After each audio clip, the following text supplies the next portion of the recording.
ગાંધીનગરના આદિવાડામાં દારૂના અડ્ડા પર અલ્પેશ ઠાકોર, હાર્દિક પટેલ અને જિગ્નેશ મેવાણીએ જનતા રેડ કરી। જો કે જનતા રેડ દરમિયાન દારૂની 10 થી ઓછા પાઉચ મળતા અનેક સવાલ ઉઠ્યા। ત્રણેય યુવા નેતાઓ મોટી સંખ્યામાં લોકો સાથે જનતા રેડ માટે પહોંચ્યા હતા અને અચાનક દારૂના અડ્ડા પર રેડ કરી હતી। એટલા એક ભાઈ હતો લાયો તે અડધી મેલીને અડધી લઈને હેડ્યો। એવા પેલા ચોથી આવીને પકડી પાડ્યો। અમે ઘરે પેલી બાજુ સાઈડમાં હતો। કોણ આવ્યું હતું આપના ઘરે થેલી લઈ? એ છોકરો। શું નામ છે એ છોકરાને તો અમે ઓળખતા નહીં, અમને ખબર નહીં। બીજી તરફ પોલીસે ગાંધીનગરમાં કોઈ પણ દારૂના અડ્ડાઓ ન ચલતા હોવાનો ફરી એકવાર દાવો કર્યો અને જનતા રેડને રાજકીય સ્ટન્ટ હોવાની આશંકા વ્યક્ત કરી। ગાંધીનગરના એસપીએ પત્રકાર પરિષદમાં દાવો કર્યો કે જે જગ્યાએથી દારૂના પાઉચ મળી આવ્યા છે ત્યાં કોઈ દારૂનો અડ્ડો છે જ નહીં। તેમજ એસપીએ એવું પણ કહ્યું કે જનતા રેડ દરમિયાન દારૂના માત્ર 2 જ પાઉચ મળ્યા છે, જેથી તે જગ્યાએ દારૂનો અડ્ડો ચાલતો હોય તેવી કોઈ શક્યતા જ નથી।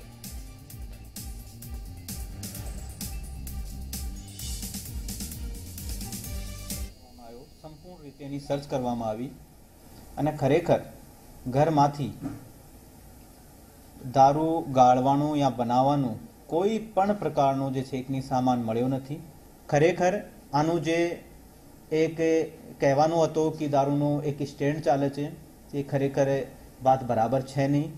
ફક્ત દારૂના 2 પાઉચ જે 400 ml થી જે છે એકની એનું વજન જે છે 400 ml થી ઓછો છે, તો એના માટે જે છે એકની એક આ ચીજને ઘણી વધારે જે છે એકની એક પબ્લિસિટી આપવા માટેનું એક એ પૂરો એક આનું પહેલાથી જે છે એકની પ્રી પ્લાનિંગ હોય એવું લાગે છે। અત્યારે પણ જે છે એકની મહિલાનું એ કહેવું છે કે એ જે 2 પાઉચ જે મળ્યા છે એ હું યદી વેચું તો પાઉચમાં જે છે એકની મારા ઘરમાં નહીં રાખું અને મારા ઘરમાં અન્ય જે છે એકની સામાન મળે તો પાઉચ જે લાવવામાં આવે છે બીજા છોકરા દ્વારા જે છે એકની લાવવામાં આવે છે।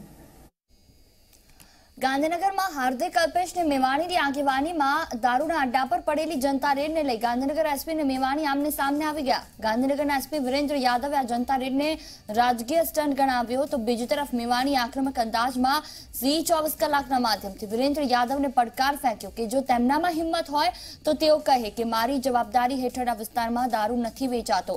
આ સાથે મેવાણીએ વિરેન્દ્ર યાદવને ડાપણ ન કરવાની પર ચીમકી આપી છે। ઝી 24 કલાકના માધ્યમથી આ ચીમકી ઉચ્ચારી। કોઈ હાર્દિકે, કોઈ જિગ્નેશે અને કોઈ અલ્પેશે જનતા રેડ કરવી કેમ પડે? જો ગુજરાતની અંદર બંધારણ એના ટ્રુ સ્પિરિટમાં લાગુ થયેલું હોય અને કાયદો અને વ્યવસ્થાની પરિસ્થિતિ ટકોરાબંધ હોય તો અમારે જનતા રેડ કરવી જ ના પડે।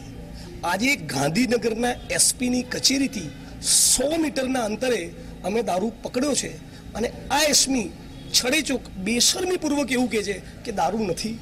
એ એસપીને એટલું જ મને કહેવાનું મન થાય કે સાહેબ, તમારા અંતરાત્મા ઉપર હાથ મૂકીને કહો કે તમે સાચું બોલો છો। અમે પબ્લિસિટી સ્ટન્ટ કરી છે એવું એમને લાગતું હોય, બરાબર, અને એમનામાં કૌવત હોય તો જાહેરમાં કહે ને આવીને કે ગાંધીનગરના મારા જ્યુરિસ્ડિક્શનના એક પણ ખૂણામાં એક ટીપું નહીં મળે છે તાકાત વિરેન્દ્ર યાદવની એવી કહેવાની।